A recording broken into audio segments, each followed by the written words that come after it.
안녕하세요. 저는 70대 초반의 여성으로 아들 셋을 두고 있어요.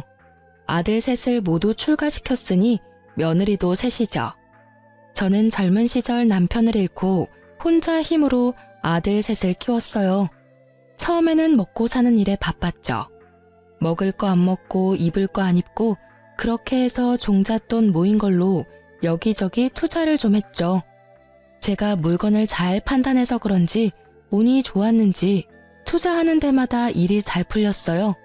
그러다 보니 지금은 꽤 많은 부동산과 현금을 가지고 있죠. 같은 환경에서 키웠지만 아들들은 지금 형편이 모두 다르답니다.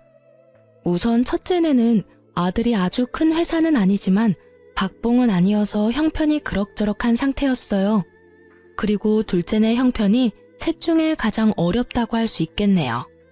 둘째는 중소기업에 다니고 있었는데 월급이 정말 쥐꼬리예요. 그나마 불행인지 다행인지 아이가 없어서 두 내외가 빠듯하게 먹고 사는 형편이었어요. 셋째네, 우리 아들 셋 중에서 가장 부유하게 사는 아들이에요. 아들 며느리가 같이 큰 고깃집을 하는데 꽤 큰 돈을 만지는 것 같더군요. 사람마다 성격이 다른 것은 당연하겠지만 우리 며느리들 정말 다 개성이 뚜렷한 아이들이었어요. 우선 맏며느리는 제가 보기엔 정말 맏며느리다웠답니다. 가장 경우에 밝았고 아래 동서들을 나름대로 컨트롤하려고 노력했죠. 둘째 며느리는 뭐랄까 참 착한 아이예요. 무슨 일에든 불만을 표현하거나 자기를 내세우지 않는 아이였죠. 그리고 셋째 며느리, 욕심이 있어야 돈도 많이 버나 봐요. 아주 욕심이 많은 아이랍니다. 참, 우리 집안에 대해서 먼저 말씀드리자면 대대로 왜 이렇게 아들만 많은지 알다가도 모를 일이었어요. 저도 아들만 셋을 두었고 죽은 남편도 5 형제 중 둘째였거든요. 다른 친척들네 집도 마찬가지였어요. 이렇게 남자만 가득한 집안인지라 손주를 볼 시기만 되면 다들 딸이기를 바랬죠. 남들은 아들을 낳지 못해 야단이라는데 우리 집안에서는 딸 하나가 아쉬웠답니다. 우리 큰며느리도 아들만 둘을 두었죠. 저도 손주 둘 중에 하나만이라도 손녀였으면 얼마나 좋았을까 싶었답니다. 사정이 이렇다 보니 며느리들이 참 딸 같고 예쁘기도 해서 저는 며느리들에게 그렇게 엄격한 시어머니는 아니었어요. 그저 모든 것을 며느리들이 알아서 하게 두었고 슬쩍슬쩍 하는 짓들을 보고 있는 정도였죠. 며느리들은 모두 혼자 사는 저에게 마음을 많이 써주더라고요. 그런데 그 중에서도 유난히 신경 써주는 아이는 바로 셋째였어요. 셋째는 집에 제사나 명절 등 행사가 있을 때 와서는 다른 두 며느리처럼 열심히 일에 매달리는 것이 아니라 저한테 매달리다시피 하면서 입안에 혀처럼 구는 것이었죠. 어머니, 이거 옆에 두고 하루에 하나씩 꼭 드세요. 이거 친정에서 보내주신 건데요. 어머니 연세 되시는 분들한테 아주 좋은 거래요. 여기서는 못 구하고 미국에서나 구할 수 있는 좋은 영양제예요. 셋째 며느리의 친정은 미국 일찍이 이민을 가서 장사를 시작했고 지금은 부유하게 사는 편이었죠. 그렇게 달라붙는 아이를 단호하게 내치기도 못하니 좋은 말로 타일렀죠. 아니다. 지금 네 동서들은 지금 나가서 일하느라고 정신이 없지 않니? 너도 나가서 동서들 좀 도와라. 조상들에게 차례를 지내는 것은 후손들의 정성이 깃들어야 하는 거야. 너도 분명히 우리 식구니 나가서 정성을 좀 보태거라. 그런데 셋째 며느리는 일손을 보태는 대신 행사가 있을 때마다 두툼한 돈봉투를 가지고 왔어요. 사돈댁에서도 부담스러울 정도로 저를 위한 선물을 많이 보내왔답니다. 며느리들의 성격이 저마다 다른 것처럼 아들들의 성격도 참 많이 달랐어요. 그 중에서 가장 부부싸움을 많이 하는 집은 첫째네였어요. 장남이 그럭저럭 회사에 다니고 있었지만 아들 둘을 키우기에는 역부족이었어요. 생활비와 아이들 교육비에 돈이 부족했는지 서로 싸우기도 엄청 싸우더라고요. 돈이라도 넉넉했으면 부부 사이가 더 좋았을까 싶지만 어쩔 수 없이 큰며느리가 아름아름 부업을 찾아 하기도 하더라고요. 그러면서도 이 아이들은 저에게 경제적으로 기대거나 도움을 바라지는 않았어요. 마음에도 없는 효도를 하면서 제 재산을 미리 나눠달라는 얘기도 일절하지 않았답니다. 딱한 사정을 알게 되고는 제가 몇 번이나 도와주려고 했는데 첫째라 책임감이 남다른 우리 장남이 지금은 괜찮다며 나중에 더 힘들 때 도와달라며 좋게 거절하더라고요. 첫째 애들은 많이 다투는 소리가 들리지만 반대로 둘째네는 아직 아이가 없어서 그런지 부부싸움도 한 번 안 하고 둘이 알콩달콩한 결혼 생활을 즐기더라고요. 둘째 며느리는 성격도 착하고 저에게도 참 살갑게 다가와줬죠. 자식이 없으니 둘이 벌어서 생활하기에는 부족함이 없는 형편이었죠. 그런데 문제는 막내 며느리였죠. 아주 욕심쟁이 샘쟁이였어요. 뭐든지 많이 갖고 싶어 했고 남에게 지는 것은 싫어하는 성격이었어요. 가족 행사가 있을 때마다 얌체같이 쏙 빠지면서 돈으로 퉁치려는 셋째를 보고 쟤를 어쩜 좋을까 한숨만 나오더라고요. 동서, 아버님 제삿날에 또 늦게 온다는 거야? 도대체 뭘 믿고 이렇게 집안 행사 때마다 뒤로 빠지는지 모르겠네. 혼자 빠지려고 머리 쓰지 말고 시간 맞춰 어머님 댁으로 와. 알겠지? 아유, 형님. 사업에 할 일이 얼마나 많은데요. 알바생을 쓰고 있는데도 가게가 어쩜 바쁜지 손이 모자라요. 형님 죄송하지만요. 제가 제사에 들어가는 비용은 다 댈게요. 그러니까 저 좀 빼주세요. 네? 그럼 다음에 또 연락드릴게요, 형님. 큰며느리가 며칠 앞으로 다가온 남편의 제사 문제를 의논하러 집에 왔다가 막내 며느리와 하는 통화 소리를 엿듣게 되었죠. 나이도 많은 형님인데 어린 막내가 어쩜 저리 약을 올리는지 참다 못한 큰며느리가 제게 말하더라고요. 어머니, 막내 동서 정말 이제는 못 봐주겠어요. 어머니께서 따끔하게 야단 좀 치셔야 될 것 같아요. 아유, 그래, 알았다. 내가 짬을 봐서 잘 얘기해보마. 남편의 제삿날에도 돈으로 퉁치고 와서 절만하고 가려는 셋째 며느리가 저도 솔직히 미웠어요. 그래서 제가 직접 막내 며느리에게 전화를 걸었지만 다급한 목소리로 너무 바빠서 전화통화가 힘들다며 얼른 끊더군요. 형님, 여기 있던 김치통들 못 보셨어요? 분명히 여기 놔뒀는데 감쪽같이 없어졌어요. 아니, 김치통에 발이 달린 것도 아니고 이게 도대체 어떻게 된 거야? 그러고 나서 둘째 며느리가 근처에서 돈봉투 하나를 발견했다죠. 짧은 쪽지와 함께 놓여있는 돈봉투였어요. 꽤 많은 액수의 돈이 들어있었고 이 돈으로 사람을 사서 김장을 다시 하라는 셋째 며느리의 또 다른 얌체짓이었죠. 작년에도 똑같은 일이 있었죠. 막내 며느리가 우리 집 김장김치가 식당에서도 인기가 많아서 김치 맛에 손님을 끄는 것도 있다며 홀라당 전부 가져가 버린 것이었죠. 작년에 이어 이런 일이 또 벌어지자 며느리들도 저도 화가 많이 났어요. 드디어 큰며느리가 당장 시댁에 안 오면 가게로 찾아가서 큰 소리 낼지도 모른다고 말하며 막내를 집으로 불러들이는데 성공했어요. 그리고 막내를 야단치더군요. 이봐, 동서. 집안에서 벌어지는 행사는 돈으로 하는 게 아니라 사람이 하는 거야. 동서는 왜 사사건건 돈이면 뭐든지 다 된다고 생각하는 거지? 김장 담그느라 우리가 얼마나 고생했는데 그걸 홀라당 가져가 버리고 돈봉투 말도 안 하고 숨겨놓으면 우리가 좋아할 줄 알았어? 남들이 정성 들여 담근 걸 동서가 무슨 권리로 가져가? 입이 있으면 말이라도 해봐. 막내면 더 사근사근 애살 있게 도와줘도 모자랄 판에 형님들이 고생하고 있는 거 뻔히 보이면서 입 꾹 닫고 모른 척 한다는 게 말이 돼? 아유, 형님. 화난 이유는 알겠는데 사람 사서 김장해봤는데 여기 이 집에서 담근 맛이 안 나잖아요. 식당에 김치 때문에 오는 손님들도 많거든요. 그러니까 제 사정 좀 봐주세요. 네? 옆에서 듣던 저도 기가 다 막히더라고요. 정말 그냥 넘어가기가 힘들었어요. 예, 셋째야. 김장 같이 담그는 거 한 해 두 해 된 일도 아니고 그 김치 맛을 원하면 네가 직접 와서 배울 생각을 해야지. 우리가 식구들은 많지만 다 모일 시간이 그렇게 많지 않잖니. 다 같이 모여서 사는 얘기도 하고 천천히 김치도 담그자는 얘기다. 그런데 막내만 보란 듯이 툭 빠지면 시작하기도 전에 사기가 떨어지지 않니? 네 형님 말 잘 새겨 듣고 다음부턴 김장도 직접 와서 배우고 가거라. 알겠니? 셋째는 이런 제 말에도 비용은 얼마든지 넉넉하게 될 테니 식당에서 쓸 김치까지 우리더러 담가달라는 것이었죠. 그러고는 한다는 이야기가 사람을 움직이는 것은 결국 돈이라나요? 제가 세상 일이 그렇게 돈으로만 굴러가지 않는다고 그 생각을 버리지 않으면 언젠가 발등을 찌를 수 있다고 타일렀어요. 둘째도 셋째를 야단치면서 앞으로 이런 짓을 또 한다면 동서들 사이에서 따돌림을 당할 것이라고 경고했죠. 그랬더니 셋째가 코웃음을 치더군요. 그런데 이런 며느리들끼리의 다툼이 아들들에게도 말거리가 되었나 봐요.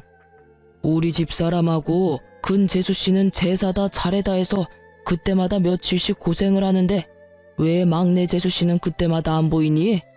똑같은 며느리인데 왜 두 사람은 죽어라 고생하고 한 사람은 보이지도 않느냔 말이다. 오죽하면 이런 말이 내 귀에까지 들어오더라. 돈 봉투 놓고 사라지거나 엄마 옆에나 딱 붙어서 아부하는 거 이제 하지 말라고. 네가 재수 씨한테 잘 말해. 그러게 말이다. 너희 지난번 설에도 집에 돈만 보내고 둘이 스키장 간 거 내가 다 안다. 우리가 비록 너처럼 많이 벌지는 못해도 집안 행사 때 쓸 돈은 낼 수 있어. 그 돈 없어서 집안 행사 못 치르지 않는다. 돈만 보내는 게 얼마나 예의 없는 짓인데 재수 씨 때문에 우리 기분이 어떻겠냐? 우리도 빠지고 싶고 놀고 싶지만 집안 행사니까 참고 하는 거야. 막내야, 어린 건 알겠지만 너도 한 집안의 가장이니까 네가 먼저 솔선수범하고 책임감 있게 행동해야 돼. 그래야 재수 씨도 보고 배우지. 아니, 제 와이프가 뭘 그리 잘못했다고 다들 왕따를 시켜요? 그렇게 그런 게 억울하면 형들도 돈 버세요. 돈 벌어서 힘들지 않게 살면 되는 거죠. 그냥 일 안 하는 것도 아니고 충분히 행사 비용 될 만한 돈은 내놓고 빠지는 거잖아요. 저희도 억울한 부분이 분명 있다고요. 각자의 사정이 있는 거잖아요. 고깃집으로 장사 잘 되는 게 얼마나 힘든 건지 아세요, 다들? 하루라도 장사 안 하면 주변 상권에 밀리기 일쑤라고요. 물 들어올 때 노져야 되는데 지금이 물 들어올 때라 절대 빠질 수 없어요. 저흰 형님들과는 다르게 하루하루가 바쁘다고요. 위에 아들 둘도 셋째 아들의 이런 말에 어이가 없는 모양이더군요.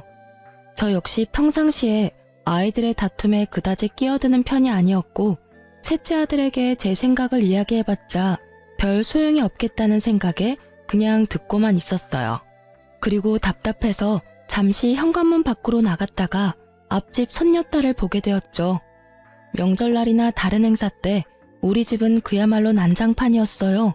어릴 땐 뛰어다니느라 아랫집에서 시끄럽다고 찾아온 적도 여러 번이었고 이젠 머리가 좀 컸다고 다들 의견 하나 굽히지 못하고 싸우는 모습을 보니 가슴이 답답하더라고요. 이런 형편에 얌전하고 고분고분 인사하는 앞집 손녀딸을 보니 진심으로 앞집이 부럽더군요. 제가 다시 집 안으로 들어와서 아들 셋의 약간 싸늘해진 분위기를 돌릴 겸 해서 지나가는 말로 한마디 했죠. 아이고, 그나저나 앞집 손녀딸을 보니 인형 같더라. 우리 집엔 어떻게 이렇게 시커먼 사내들만 있는지 모르겠다. 손녀딸 하나만 볼 수 있다면 더 이상 바랄 게 없을 텐데. 아휴. 갑자기 조용해지더라고요. 제가 가볍게 내뱉은 말이었지만 아들들에겐 가벼운 말이 아니었나 봐요. 며느리들이 모두 젊기에 아직 얼마든지 더 손주를 볼 수 있는 상황이었거든요. 제 가벼운 말을 가지고 아들 셋이 각자 안 사람들에게 무슨 소리를 했는지 돈 버는 재미에 아이 낳는 것도 미루고 있던 셋째가 드디어 아이를 가지려고 노력한다는 소식이 들렸어요. 일단 반가웠어요. 둘 다 젊으니 피임을 그만두고 나서 바로 아이가 생겼다더군요. 그런데 이상하게도 아들 둘을 낳고 한동안 아이가 없었던 첫째네까지 생뚱맞게 아이를 가졌다는 이야기가 들렸어요. 갑자기 손주복이 터지는구나 싶었지만 둘 다 아들일 것 같아서 마음이 불안하긴 했답니다. 그리고 이 와중에 혼자만 아이를 갖지 못한 둘째네가 마음에 걸렸죠. 둘째야, 아직 젊으니까 마음 조급하게 먹지 말아라. 갑자기 웬 손주들이 한꺼번에 둘이 생기려는지 모르겠구나. 네가 신경이 쓰일 것 같아 하는 말이야. 아니에요, 어머니. 그건 사람 힘으로 되는 일이 아니잖아요. 다 하늘이 점지해야 되는 일이죠. 저 아무렇지도 않아요. 걱정해 주셔서 감사해요. 그렇게 첫째와 셋째가 동시에 임신하자 둘째가 신경 쓰이면서도 기쁜 것은 어쩔 수 없었죠. 특히 돈 버는 일에만 신경을 쓰면서 아이 낳는 일을 피하고 있었던 막내네가 아이를 가졌다는 것이 정말 의외였어요. 식당이 한참 잘 되고 있었거든요. 막내의 성격으로 보아 쉽사리 그런 결정을 내릴 애가 아닌데 곰곰이 생각을 해보았어요. 첫째네는 이미 아이를 그만 낳을 것이라고 했었고 위에 아이 둘은 이미 초등학교 2, 3학년이었어요. 셋째가 너무 터울이 컸죠. 그런데 갑자기 이렇게 경쟁하듯이 아이가 생기니 어리둥절할 밖에요. 마음에 집히는 것이 있었죠. 제가 얼마 전에 아들들 앞에서 가볍게 내뱉은 말이 머릿속을 지나갔죠. 특히 돈 버는 일에 재미를 붙여서 집안 행사 때도 절만 하고 사라지는 셋째가 갑자기 바깥일을 줄이면서 아이를 가진 이유가 짐작이 되었어요. 제가 그저 지나가면서 한 말을 손녀딸을 낳아주면 가진 걸 다 주겠다는 말이거나 대부분의 재산을 주겠다는 말로 받아들인 것이 틀림없었죠. 그래도 설명이 안 되는 건 첫째네였어요. 평상시에 크게 욕심을 부리지 않은 아이들이었거든요.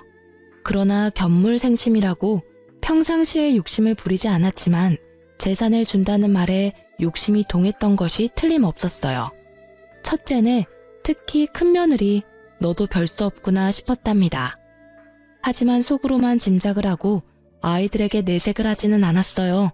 재산 때문에 손녀를 낳아 효도를 하려는 자식들이 한심했지만 일단 임신 중인 아이들에게 나쁜 소리를 하고 싶지는 않았죠.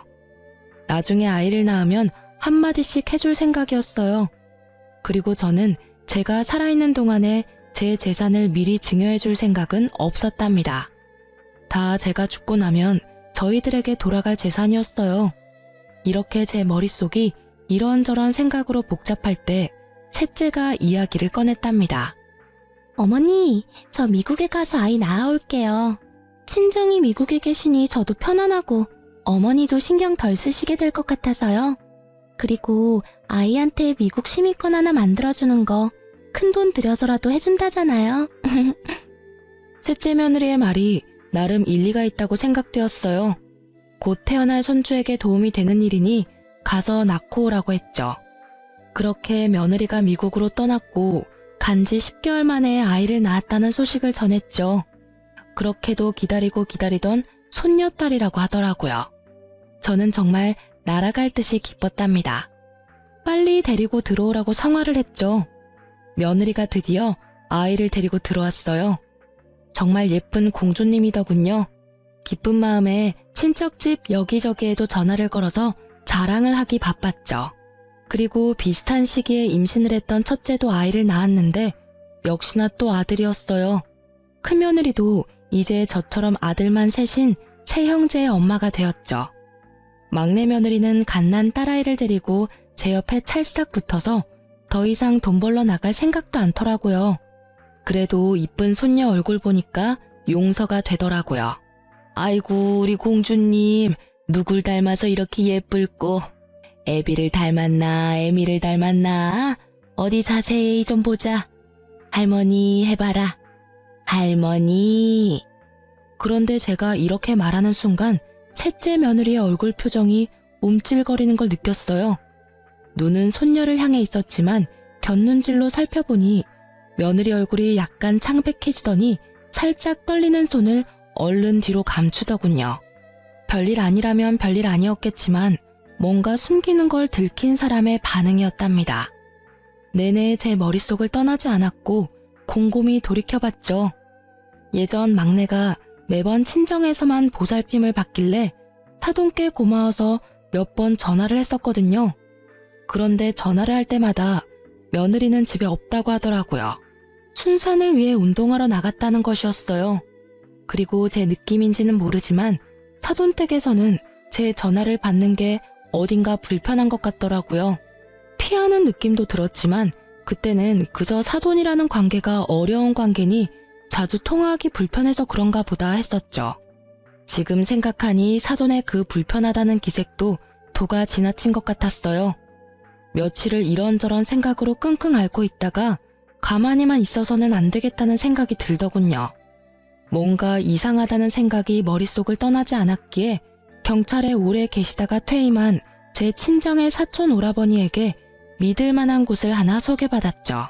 우선 며느리의 행적을 캐기로 결정하면서도 제가 며느리의 표정을 잘못 읽은 것이 아닐까, 괜한 일을 하는 것이 아닐까 하는 생각이 저를 착잡하게 만들었어요.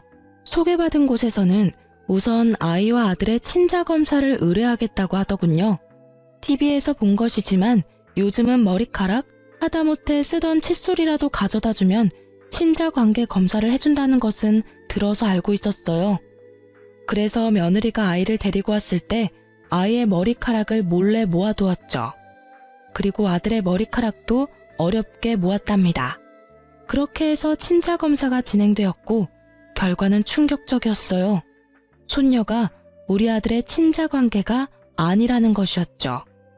우선 며느리의 불륜을 의심할 수밖에 없었답니다.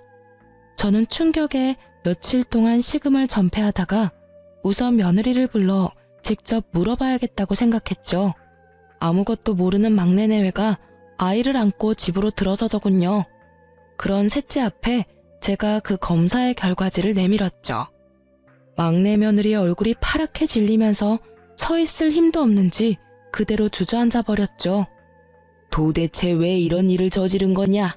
막내 너 솔직히 풀어보거라. 저 아이가 네가 밖에서 딴짓을 해서 낳은 아이가 맞느냔 말이야. 아들, 넌 왜 놀라지 않는 거니? 설마 너도 알고 있는 사실이니? 빨리 말해보거라. 우리 핏줄도 아닌 아이를 왜 네가 키워주려 했냐는 말이다. 어머니, 저 다른 남자 만난 적 없어요. 그 점에선 저 결백해요. 어머니, 그것만은 믿어주세요. 그러면서 털어놓는 며느리의 얘기를 듣고는 더욱 놀라고 말았어요. 이 일을 계획하고 실천에 옮기도록 한 것이 다른 사람이 아닌 아들이라는 것이었죠. 사실을 따져 물었어요. 아들이 아무 말 없이 바닥을 보고 있더군요. 그리고 흥신소에서는 또 새로운 소식을 알려왔어요. 며느리가 임신을 하고 출산을 하기까지 미국에 있었다는 것이 거짓이었다죠. 그 기간 동안에 며느리의 출입국 기록이 없다는 것이었어요. 귀신에 홀린 것 같다는 생각이 들더군요. 여기까지 듣자 눈앞이 캄캄해지면서 다리에 힘이 다 풀렸어요. 그러니까 임신하지도 않은 아이를 임신했다고 했고 당연히 국내에서 출산을 할 수가 없으니 원정 출산을 하겠다고 한 거였어요. 막내 며느리가 국내 어딘가에 아주 교묘하게 숨어버리고 10개월이 지나기를 기다리면서 그 사이에 아이의 입양을 추진한 것이었죠. 그러니까 결국 셋째가 손녀딸이라고 데려온 아이는 입양하라는 결론이었어요. 결국 제가 지나가면서 한 말을 가지고 저희들끼리 오해를 해서 빚어진 참담한 효도 경쟁의 결과였죠.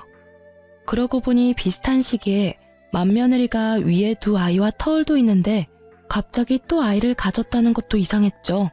과연 우연의 일치일까요? 맏며느리를 우선 불러서 물어보았죠.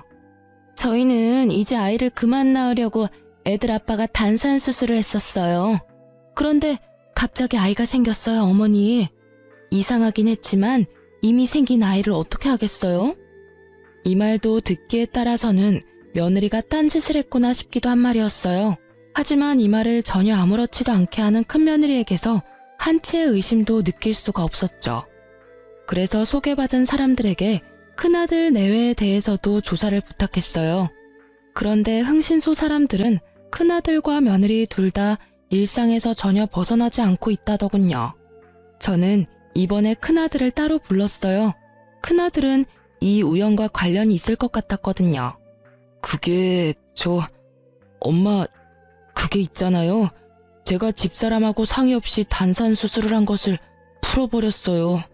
그래도 아들이나 딸이나 반반 가능성은 있는 거잖아요. 그래서 50% 확률에 기대본 거예요, 엄마. 잘못했어요. 엄마, 제가 진짜 잘못했어요. 이 말을 듣고 저는 정말 큰아들이 한심해서 한숨이 저절로 나왔답니다. 아이는 부부가 합의해서 낳는 거지 어떻게 한쪽이 일방적으로 아이를 갖게 한다더냐. 막내만큼 나쁜 방법을 쓴 것은 아니지만 너도 결국은 똑같구나. 상속될 재산을 바라고 내가 원하는 것을 해주려 한 거였어. 셋째가 욕심이 많다는 것은 알았지만 믿었던 네가 그럴 줄은 정말 몰랐구나. 큰아들이 고개를 떨구고 눈물까지 떨구더군요. 본인의 잘못을 인정하는 것으로 보였죠. 몇 번을 더 제게 잘못했다고 빌더군요. 그런데 큰애네 집에서 그 이후에 난리가 벌어졌다죠. 큰며느리가 짐을 싸서 갓난아이만 두고 친정으로 가버렸다는 것이었어요. 어떻게 나하고 의논도 없이 풀어버려요? 자식 하나 키우는 게 화분 하나 들여놓는 것 같이 생각되는 모양인데 어디 당신 혼자 아이들 한번 키워봐요. 나는 이제 모르겠으니까. 지금 처지가 그냥 그렇고 그래서 답답한 마음에 그랬어. 엄마한테도 말했지만 아들, 딸 확률은 반반이잖아. 그래서 그 확률에 좀 기대 본 거였다고. 제발 이러지 말고 집으로 가자. 응? 확률? 아이가 무슨 로또인 줄 알아요? 지금 우리 처지로 있는 아이 둘도 키우기 빠듯한 거 알잖아요. 가뜩이나 이제부터 돈이 많이 들어갈 시기인데 아이가 하나 더 생겼으니 당신이 알아서 해요. 아무튼 당신이 벌인 일이니까 알아서 책임지겠죠. 딸 키우는 것보다는 아들이 돈은 덜 들잖아. 그리고 낳아놓으면 어떻게든 자라기 마련이라고. 이 말 같지 않은 말에 드디어 베개가 날아들었다지요. 도저히 말도 못 알아듣고 사태의 본질을 알지 못하는 아들에게 며느리가 단단히 화가 난 것이었죠. 아들이 몇 번을 더 가서 싹싹 빌었고 결국 일주일 뒤에 며느리를 데리고 오는데 성공했어요. 아들 복이 터진 집안에 하나 더 생겼다고 크게 다를 것도 없어요. 당신이 쓸데없는 욕심을 부린 데에 너무 화가 나서 이대로 헤어져 버릴까 생각도 했지만 아이들 생각해서 그냥 넘기기로 했어요. 그 대신 회사 끝나면 밤에 나가서 대리운전이라도 뛰어요. 둘도 힘든데 셋을 키우려면 지금 이대로는 절대 안 돼요. 당신이 저지른 일이니 그렇게 해서라도 책임을 져요. 큰아들이 그렇게 하겠다고 넙죽 엎드렸다는 것이었어요. 큰며느리가 오해를 불러일으킬 만한 제 말에 아들이 견물생심의 욕심을 부렸다는 것을 이해했던 모양이더라고요. 이렇게 손주들을 둘러싸고 집안이 온통 북적북적할 때 이 일에 대하여 참견하지 못하고 조용히 있는 사람들이 있었어요. 바로 둘째 아들 내외였죠. 그런데 이 손주 파동이 시작될 무렵에 둘째네가 저한테 와서 한 이야기가 있었어요. 그때 둘째 아들과 며느리가 하는 말에 저는 한 번 더 놀랐고 가엾어서 눈물을 흘렸답니다. 어머니, 제가 아이를 못 갖는데요. 이 사람한테는 문제가 없고요. 그래서 저희가 입양을 하려고 해요. 집안에 하도 아들만 많으니 예쁜 딸을 입양하려고요. 그런 둘째 며느리의 손을 잡고 그저 아무 말도 할 수 없었죠. 제가 손을 가만히 잡아주자 둘째 며느리가 눈물을 보이더군요. 아들이 그런 며느리를 달랬고요. 저는 입양을 하겠다는 둘째네의 입장에 전적으로 찬성했어요. 사태의 내막을 알게 된 저는 막내 아들과 며느리에 대해서 화가 날 대로 났어요. 낳지도 않은 아이를 낳았다고 저를 속이고 사돈집까지 그 일에 모두 가담했다는 데에는 정말 참을 수가 없었죠. 저는 아이들 6을 모두 불러 모았어요. 우선 셋째, 내 말을 잘 들어라. 입양한 아이도 분명히 네 아이다. 입양을 갈 처지가 되었다면 그것은 이미 부모로부터 한번 버림받은 거야. 그 아이를 너희가 데려오지 않았다면 어쩌면 더 좋은 곳으로 가게 됐을지도 모른다. 그 책임은 분명히 너희들이 져라. 그 애를 잘 키우도록 해. 셋째네가 그런데 대답이 없더군요. 제가 재차 아이한테 미안한 것을 알고 잘 키우라고 말해도 대답이 없는 것이었어요. 이렇게 해서 셋째네가 가짜 손녀를 만들어 가지고 왔다는 것이 마지네와 둘째네에게까지 알려지게 되었죠. 하지만 막내 아들은 여전히 뉘우칠 줄 모르고 말하더군요. 형들도 솔직히 말해보세요. 엄마가 가진 재산 다 준다고 했잖아요. 그 말에 혹하지 않을 사람이 누가 있어요? 엄마 재산이 한두 푼도 아니고 말이에요. 형들이 정말 나 같은 생각을 전혀 안 했다고 할 수 있어요? 큰아들이 부끄러운지 먼저 고개를 숙이더군요. 그렇지만 동생에게 할 말은 하더라고요. 엄마 말씀을 요즘 와서 곰곰이 생각해보니 엄마가 손녀를 보게 해주면 모든 재산을 다 준다는 말씀이 아니었어. 나 역시도 그렇게 착각을 했었다. 그런데 내가 그 생각이 잘못됐다는 걸 어떻게 알았는 줄 아니? 우리 엄마라는 분을 알기 때문이야. 결코 재산을 내걸고 효도를 부추기는 분이 아니라는 말이다. 거기까지 생각이 되니까 내가 정말 미련했구나 싶었다. 그런데 아무리 엄마 마음을 헤아리지 못한다 해도 어떻게 낳지도 않은 아이를 낳았다고 해서 데리고 올 생각을 해? 둘째 아들도 셋째 아들에게 한마디 했죠. 너하고 재주씨가 이런 일까지 벌일 줄은 정말 몰랐다. 너희들은 아이를 가지고 싶으면 피임만 끊으면 되는 사람들이잖아. 우리는 손녀가 아니라 아들만 줄줄이 낳는다고 해도 우리 피를 이은 아이를 가질 수가 없어. 처가에서 나한테 미안해 하셨지만 그건 이 사람이나 처가 잘못이 아니잖아. 그래서 정당하게 입양을 결정했던 거야. 너희들이 정말 자식이 갖고 싶어도 못 갖는 그 심정을 알기나 하냐? 둘째 며느리와 큰아들 내외의 눈시울이 붉어지더군요. 큰며느리는 갓난아들을 안고 있었고 셋째는 어디다 아이를 맡기고 왔는지 아이는 데리고 오지 않았더라고요. 이 순간에 갑자기 제 가슴이 덜컥 내려앉은 것은 왜일까요? 다들 킨 마당에 혹시라도 파양이라도 하지 않을까 덜컥 걱정이 되었죠. 애미가 이미 말했지 않느냐? 그 아이에 대한 책임이 있다고 말이다. 다시 말하마. 그 아이는 틀림없는 너희 아이고 내 손녀딸이야. 도대체 그 아이가 무슨 죄를 지어서 돌도 되기 전에 2번이나 버림을 받는단 말이냐? 이어서 둘째 며느리도 걱정이 되는 말투로 셋째에게 말하는 것이었죠. 평상시에 입을 잘 열지 않지만 입만 열었다 하면 전곡을 찌르는 둘째였어요. 동서, 만일 이 일이 들키지 않고 동서가 착각한 대로 어머니가 한 재산 떼어주셨다면 동서 그 아이 계속 키웠을 거 아니야. 적어도 어머니가 살아계실 때까지는 그 아이를 키웠겠지. 그치만 그 후에 어머니가 세상에 없으면 물건 버리듯이 가볍게 버릴 생각을 한 거 아니지 설마? 진짜 너네가 사람이야? 짐승도 그렇게 생각 안 해. 제발 내 말이 아니라고 대답해. 어서. 셋째네가 굳이 부정을 하지 않았고 제 가슴에 아주 바위덩이가 올라앉아 버렸죠. 아이를 낳았다고 데려온 지 몇 달, 벌써 돌이 다 되어가고 있는 아이였어요. 아이는 이미 제 마음속에서 의심할 바 없이 제 손녀딸이었답니다. 저는 단호하게 셋째네에게 말했죠. 만일 너희가 저 아이를 파양한다는 나쁜 생각을 한다면 너희는 내 아이들이 아니다. 너넨 이제 다 큰 성인이란 말이다. 자기가 한 일에 대해서는 당연히 책임을 져야 하는 거야. 혹시라도 그 아이를 버리면 내 눈에 흙이 들어가기 전까지 둘 다 내 앞에 나타날 생각은 하지 말아라. 제 품에 안겨 방긋방긋 웃고 있는 손녀딸이 생각나면서 제 눈에도 눈물이 고였죠. 그 아이를 제 품에서 떼어놓다니요. 도저히 못할 일이었어요. 셋째네는 결국은 제가 원하는 답을 주지 않은 채 자리를 떴어요. 그렇게 그날의 가족 모임이 파했고 그렇게 셋째네에게서 본 손녀에 대한 생각으로 마음고생이 심하던 중 둘째네가 예쁜 딸을 입양에 데리고 왔더군요. 까맣고 맑은 눈이 반짝이는 정말 예쁜 손녀딸이었죠. 아이고 예쁘기도 해라. 아가, 얘가 너를 많이 닮은 것 같구나. 눈매하며 인매가 너를 닮았어. 둘째 며느리가 엷은 미소를 짓더군요. 하지만 마냥 기뻐할 수만은 없었어요. 그렇게 둘째네 손녀에 대해서 정을 들이고 있을 무렵 결국은 셋째네가 손녀를 파양할 것이라는 말이 다른 두 며느리를 통해서 제게 들려왔어요.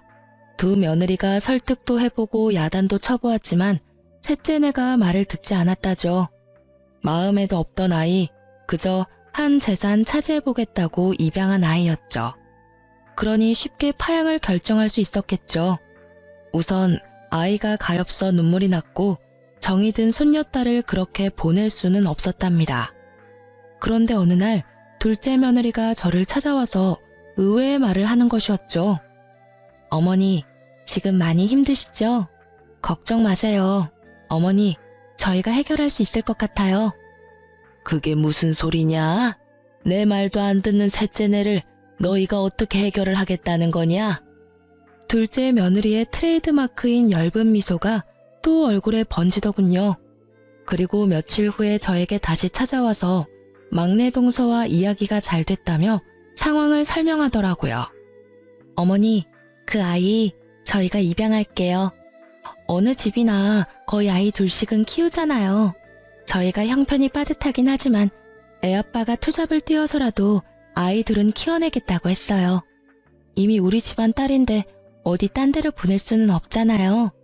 그리고 우리 아이도 외롭게 혼자 자라는 것보다는 같이 자라는 게 더 좋을 것 같아요. 동서가 쉽게 동의했어요, 어머니. 이 이야기를 듣고 저는 저도 모르게 둘째의 손을 따뜻하게 잡았어요. 밥이 입에 넘어가지 않았던 저는 정말 둘째의 따뜻한 마음 씀씀이가 기특하기 이를 데 없었답니다. 그러나 저는 둘째가 그 아이를 새로 입양하기보다는 여전히 셋째네가 그 아이를 버리지 않기를 더 바랬어요. 하지만 셋째네는 제 기대를 저버리고 말았죠. 네가 결국 못할 짓을 하는구나. 나는 너같이 비인간적인 아들을 낳은 적이 없어. 어릴 때 비록 어렵게 키우면서도 그렇게 가르친 적도 없고. 그건 자기 자식을 버리는 거하고 똑같은 거야. 그걸 도대체 모르겠다는 거냐? 지금 그 갓난쟁이를 바라보는 셋째 며느리의 눈빛은 어디 남의 집 아이를 잠시 데려와서 돌봐주는 것 같았어요.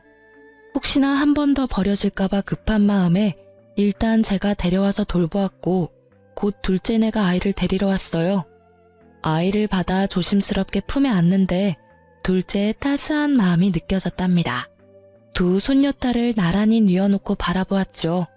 하마터면 버려질 뻔했던 셋째네 아이가 다시 우리 집 아이가 된 것이 너무나 다행이었고 둘째네에 대한 고마움에 마음이 울컥하더군요. 너무나 기가 막히게도 아이를 낳을 수 없는 둘째에게 갑자기 아이가 둘씩이나 생긴 거였어요.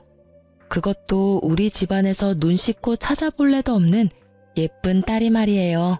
저는 경고한 대로 정말 셋째네를 집안에 들이지 않았어요. 막내가 철없이 저한테 전화를 해서 따지더군요. 엄마, 아이를 입양했다가 파양하는 것은 부모의 자유잖아요. 그것 때문에 우리한테 문도 열어주시지 않는 건 엄마가 너무 하시는 거예요. 자유? 자유라고? 피치 못할 이유로 파양을 하는 경우도 물론 있을 수 있지. 하지만 너희들은 적어도 입양을 할 때부터 그 이유가 순수하지 않았다. 그저 내가 가진 재산을 물려받을 도구로 그 아이를 선택했던 거 아니냐? 그리고 파양을 하려는 이유도 피치 못한 게 아니야. 이런 것도 너희들은 자유라고 하는 거냐? 그건 자유가 아니라 한 아이의 인생을 마구 쥐고 흔드는 짐승 같은 짓이라고 하는 거야. 결국 서류까지 다 정리가 되어서 아이가 정식으로 둘째네 아이가 되었답니다. 고맙다. 네가 우리 집안의 소원을 풀어주었구나. 정말 미안하고 고맙다, 아가. 제 평생에 아이는 없을 줄 알았는데 하나가 생기니 하나가 또 생기네요. 이 아이 둘은 제 가슴으로 낳은 아이예요. 잘 키울게요, 어머니. 제가 계속 셋째네를 외면하며 안 보려 하니까 셋째 아들이 별 희한한 말을 입에 담더군요. 제가 죽고 나서 두 형에게만 상속이 된다면 소송을 불사할 거라고 말이죠. 저는 이 말에 셋째 아들에 대해서 정말 머리끝까지 화가 치밀었답니다. 세상 일이라는 것이 참 희한하다는 생각이 들더군요. 집안에서 그토록 보고 싶어 하던 손녀딸을 아이를 낳을 수 없는 둘째가 둘이나 안겨준 셈이 되었으니 말이에요. 아이를 낳을 수 없다는 진단을 받았을 때 그 여린 것의 마음이 어땠을지 짐작이 가더군요. 세네에서 늦게 본 아들과 입양한 손녀 둘. 이 아이들이 무럭무럭 자랐어요. 큰아들은 정말 대리운전까지 하면서 셋이나 되어버린 아이들을 키우려 부단히 노력하고 있죠. 그리고 둘째네, 아이 둘을 키울 형편이 아니었어요. 며느리도 직장을 알아보아 취직을 했답니다. 아이 둘은 저와 큰며느리가 돌아가며 봐주었어요. 저는 그런 둘째에게 제가 가지고 있는 현금의 일부를 증여해 주었답니다. 큰아들네에게도 조금씩 도움을 주고 있어요. 둘째네는 자신들의 힘으로 키워보겠다고 했지만 저는 어릴 때 엄마가 같이 있어주는 것이 아이들을 위해서 더 좋을 거라고 판단했어요. 그래서 직장에 나가지 말고 아이들에게만 신경을 쓰라고 굳이 아이들의 양육비로 돈을 주었죠. 그런데 그렇게 잘 나간다던 셋째 아들의 사업이 갑자기 전 세계적으로 유행한 감염성 질병 때문에 된소리를 맞았다는 말이 들리더군요. 우리 셋째네뿐만 아니라 사람들이 모여야 장사가 되는 사업 특성상 자영업자들의 생계가 모두 막막한 지경에 처해버린 거죠. 그것은 미국의 사돈댁까지도 예외가 아니었다고 했어요. 심지어 제가 신경통 때문에 자주 가던 사우나까지 갈 수가 없게 되어버릴 정도였죠. 결국 셋째가 저에게 손을 벌리더군요. 큰 잘못을 저질렀지만 그래도 자식이라고 제 마음이 왜 흔들리지 않았겠어요. 하지만 여러 번 고심한 끝에 저는 셋째의 부탁을 들어주지 않기로 결정했어요. 아직 손녀딸 문제에 대해서 잘못했다는 기색이 없는 아이들이었죠. 그런 아이들에게 자신들의 노력도 없이 뭔가 생기는 것이 그 아이들을 위해서도 좋지 않다는 생각이 들더군요. 막내가 여러 번 도움을 청했지만 저는 식당 문을 닫고 나중에 포장마차부터 다시 시작하는 것까지 각오하라고 했어요. 그렇게 스스로의 힘으로 다시 일으켜보라고 했죠. 세월은 무심하게 흘러서 새로 태어난 새 손주가 무럭무럭 자랐고 어느덧 초등학교에 입학할 나이가 되었어요. 저도 이제는 팔순을 바라보는 노인네가 되었죠. 자식을 포기한다는 일, 참 어려운 일이더군요. 셋째네를 그렇게 내치고 저는 참 많이 울었어요. 여전히 제 재산에 대해서 소송이니 뭐니 하는 말을 입에 담고 있지만 그래도 저는 그 아이들이 우선 잘못을 뉘우치고 사업을 자신들의 힘으로 다시 일으키기를 바라고 있어요. 지금까지 제 아들 일이라 정말 창피하지만 가짜 손녀를 만들어서 원정 출산으로 꾸민 철없는 셋째 아들네 이야기를 들려드렸어요. 그리고 정말 기가 막히게도 이 이야기는 또한 아이를 낳을 수 없는 며느리가 손녀를 둘이나 안겨준 제게는 참 뭉클한 사연이랍니다.